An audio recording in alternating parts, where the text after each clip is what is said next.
I was standing alone. Oh wait, sorry guys, I'm gonna get this video over with. This is the last video I have to record tonight. Awesome, right? Alright, so this video might be a little shorter because I am getting a little tired, and you know how I get when I'm tired, and that's not good. But, thank you so much for watching. Like and subscribe. Comment down below what you guys want to see next time, and let's get into the video. I was standing alone. The entire classroom was filled with laughter and chatter, but I stood in the midst of it, quiet and alone. It was strange seeing the whole world pass in front of me with such a vibrant all white, all while I stood there. On the plus side, I wasn't engaged in any of the drama that might have arisen, like scribbling on someone's paper for revenge or kicking someone too hard. It was kind of nice, just standing back and watching things pass by and life go on. I had long before convinced myself that I preferred being alone. I often said to myself in encouragement, yeah, I want to be alone. There's no one I like better than me, so I ought to spend more time with myself. But there was a certain bitterness that, coupled with being alone, made me feel so sad. There was a difference between being alone and lonely. I just didn't realize it that moment. Give me 1 second, guys. I have someone texting me.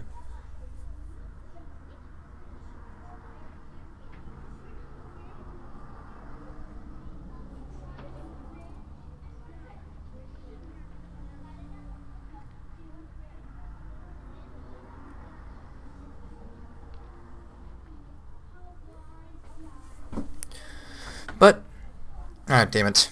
Sorry guys, I have people texting me. And even after that moment, my father, my mother, there was no one to turn to. I was so lonely. That's when I just decided on it right then. I was going to see my grandfather. I didn't care if my father wouldn't take me. I was going to walk my way over there and see what he had to say about it.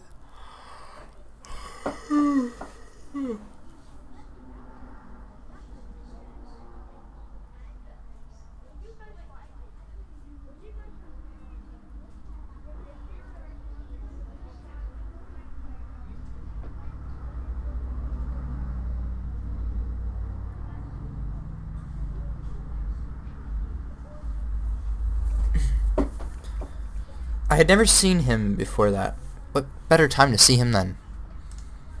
If no one else was going to help me with what I was feeling, I might as well have turned to him. So after school, I decided to walk there. I had no idea how to get there, and I was armed with only a scrap of paper with the address scribbled on it. As a 7-year-old, I obviously had great ideas. I soon became lost, and like I always did when I felt lost, I just stood there on the sidewalk, back pressed up against the wall and eyes looking at the strangers passing by. And like always, people continued to pass and life continued to go on. I was sadder than ever. I had ended up in the situation I was originally in. Nothing had changed. I thought that I was silly for even thinking that I could change things with my own hands. That was until a voice brought me back to reality. Hun, is that you? I think it's called Bitch. I looked and saw a familiar face, but it was obvious that whoever was talking to me knew who I was. And from that moment, things began to change. Life began moving its rusty joints, and I realized that things were moving along. Suddenly, I'd become part of the crowd that moved like a blur past me. I was no longer someone who stood still and watched others hurry past me. Life had changed. I had changed.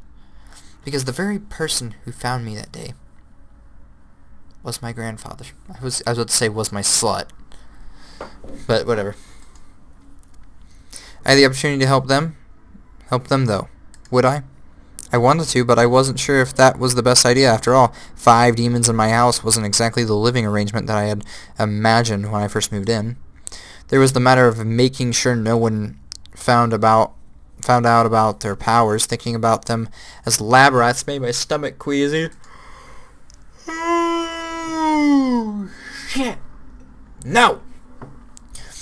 And even if they passed for humans, how would I explain having guys living in my house? Imagine if my friends came over. They would practically think I was a part of a harem or something. Oh God, imagine if my parents came over. I think my mom would faint. Who knows what my dad would do? I think he would have them arrested on the spot. Oh, this was hard. Maybe I should have written out a pros and cons list before actually having to make this decision. Don't worry too much about it. You have plenty of time to decide. Besides, you should do what makes you happy as well. It was strange that I happened to remember what my grandfather said to me when I was little, but it did kind of make sense. They weren't they weren't in the same exact situation that I was in before, but I did want to help them out. I think it would ease my conscience and also make me a bit happy.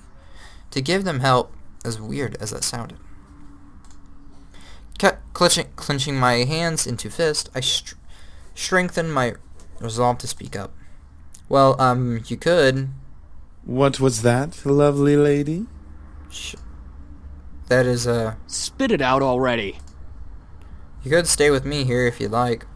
As soon as I finished my sentence, the room became still. I'm not sure what went through their heads from my words. The silence in the air cut like a knife until I finally spoke up once more.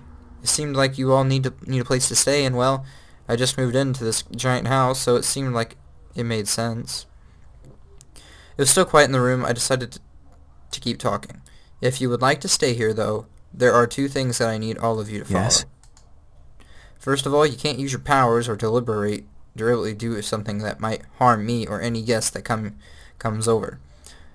We'll save for enemies. But you get the drift.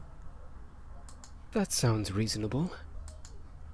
Second, you have to help me with any errands around the house. This place is kind of big, so yeah. That is a generous offer, miss. Are you sure that would be okay? We don't wish to burden you any more than we already have.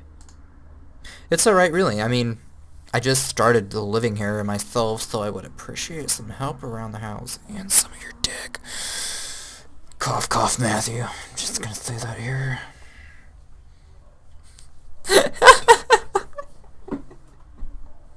Oh my god. Again, sometimes, guys, I have to sit back and realize I'm reading this from a girl's perspective, so I kind of got what a girl would think. But I'm a guy, so at the same time, I'm also putting in something that I know about, so it's just, it's hard to record this crap, guys.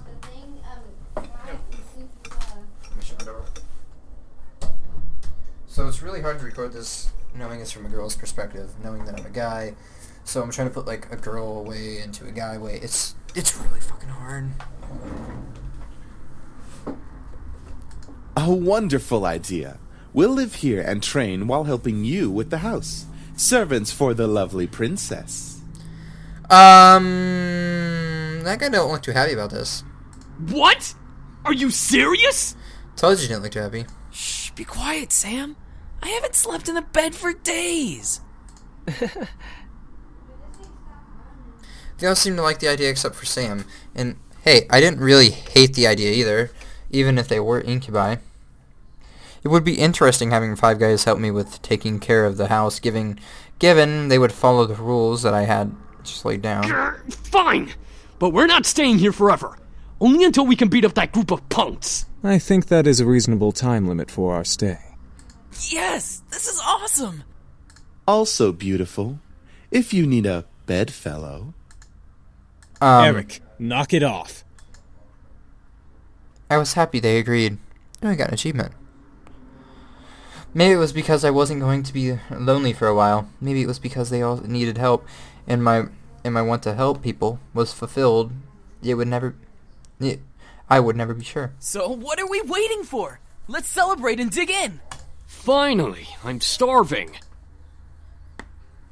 Instantly, Matthew and Sam began to stuff themselves with the food on the table. I noticed James's eye twitching in irritation, so I stifled my incoming laughter. Really, you two?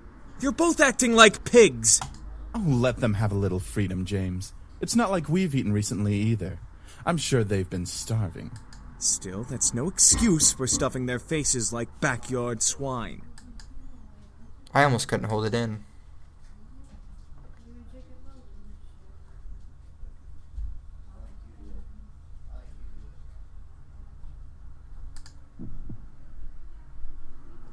I merely smiled before I took some food for myself. There was one piece of food that intrigued me and was barely touched by the boys. It looked like green pasta with shrimp over it. Huh, what's this? That, miss, is a shrimp pesto dish. Pastas are my specialty, so I'm positive you'll enjoy it. How have you guys not eaten in a while, and yet you have this knowledge to make food? Oh, because you can't get the food. Duh. Again, my brain does not work. I'm sorry. This is amazing. Glad you like it. At least someone here in the room has taste. Matthew and Sam glared at James before they continued to eat. I couldn't help but smile at the brotherly quarrel before eating the rest of the pasta on my plate. James seemed to really hold high standards for his brothers, as though it wasn't my place to question why. Eventually, we all ate dinner together. It was strange eating with just guys, but they were enjoyable to be around. They made me feel like a part of their family as we ate together. However, our peace was soon disturbed. Huh? It's my mom, excuse me. Hello. Hey, honey, how are you? I'm sorry I didn't get to see you off. Hi, Mom. Everything's fine. I'm actually eating dinner right now. Oh, good, good. So there was food there. Well, your father wanted me to call and talk to you about having a house party tomorrow night to celebrate the new house and all. A house party tomorrow night? So your soon? Your father insists. You know how he is with events. Know exactly what she meant. He didn't like long, relaxing periods between important events. It was slightly messed up. I was expected to act on the drop of a dime, from moving immediately the day after a funeral to my grandfather's house to now organizing a party. I know, well, since I didn't exactly have you two here to help me arrange it, I'm going to need some time to prepare things. Oh, that's fine.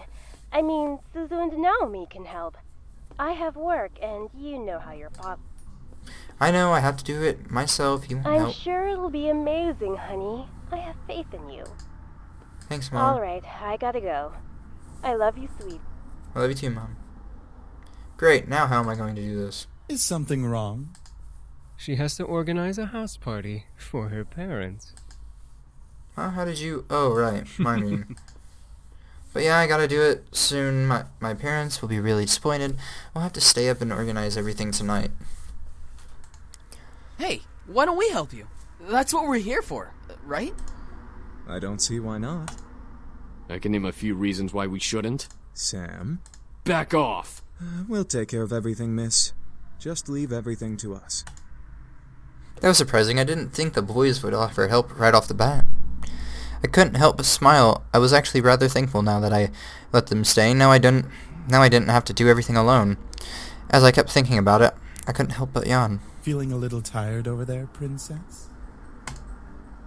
Yeah, haha, it's been a long day. At least tomorrow is the weekend, so I can sleep in. Yo, I'm like at 4 frames per second right now. Like, that's fucking crazy.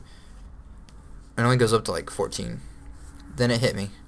Wait, where are you all going to sleep? We found some guest rooms on the opposite end of the house from the master bedroom. I'm sure those will do just fine. Oh, got it. Alright, then I'm headed to my room, study and sleep. I guess I'll see you tomorrow. Have a good night. I will. You too. With that, I left the dining room and went to my room. Eric, no. What? I wasn't going to do anything. Yes, he was. Shh! As soon as I got into my room, a wave of exhaustion hit me. Why am I so tired all of a sudden? I just woke up from that nap. I threw myself into bed and hauled up my bags.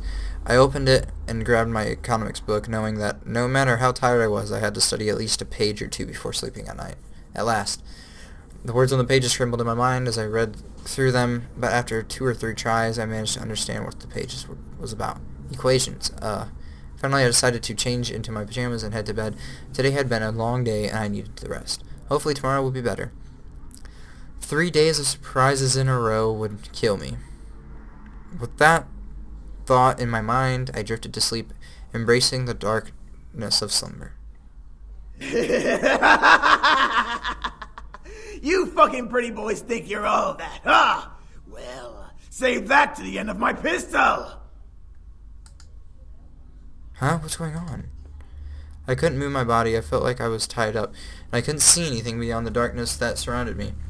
and then I could hear the sounds of a heated argument coming at me from all directions. One move and she gets it! Let her go! Come on, chicken shit. Fight us like a real man. Like you scare me, Sam! Come on! Take one step, I dare ya. Why can't I see? Stay away from her, Malix! And what are you gonna do, nerd boy? Suddenly, I felt myself pulled to one side and arms wrapped around my body protectively. I've got you. Don't worry. Eric? As I was held in a tight embrace, I felt the world around me once again settle into a low, peaceful hum. The hostility of the dream before had faded into black as the arms around me rocked me, comforting me. Slowly, though, my eyes fluttered open and I looked up at the person holding me. Damien?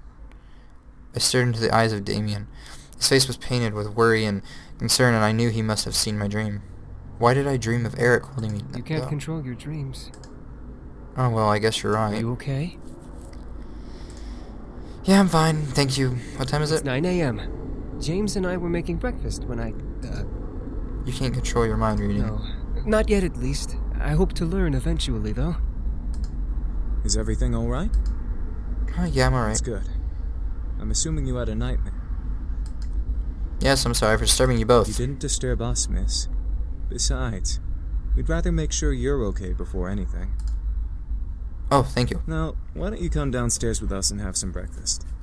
I'm sure some nice food will take your mind off of what you dreamt of. I'll do a couple more.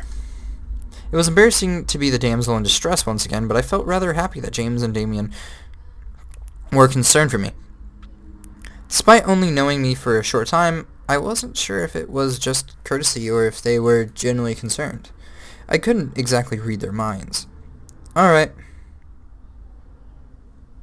Thank you guys so much for watching. Like, subscribe. Comment down below what you guys want to see next time. And I will see you guys in the next video. And goodbye.